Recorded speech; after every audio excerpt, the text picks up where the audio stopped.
ఈ నెల 9వ తేదీ వరకు నంద్యాలలోనే ఉంటా అంటూ జగన్ చేసిన వ్యాఖ్యలపై సెటైర్లు వేశారు టీడీపీ నేతలు. నువ్వేమైనా వీఐపీవా అని ప్రశ్నించారు.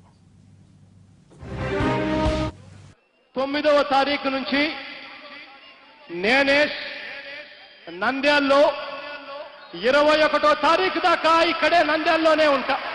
ప్రతి వీధికి వస్తా, ప్రతి ఊరికి వస్తా. 9 ఎందుకు? రేపు నుంచి రమ్మను.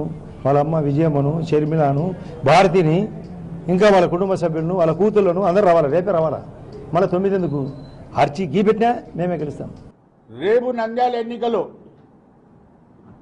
నువ్వు ఎంత 9వ తారీఖు నుంచి 21వ తారీఖు దాకా ఉంటానంటున్నాడు ఆయన. స్వతంత్ర సమరయోధుడా, జనం వచ్చేస్తానికి మహాత్మా గాంధీ వస్తే మాకు అభ్యంతరం లేదు. నీవు కాదు, నీ కుటుంబ సభ్యులందరినీ పిలుచుకో, మాకేం అభ్యంతరం లేదు.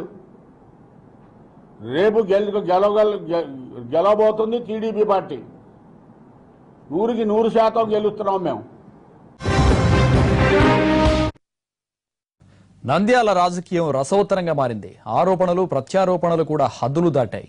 చంద్రబాబు చొక్కా ఊడదీస్తానని జగన్ అంటే జగన్ను 2 విప్పదీసి కొడతారని టీడీపీ కౌంటర్ ఇచ్చింది.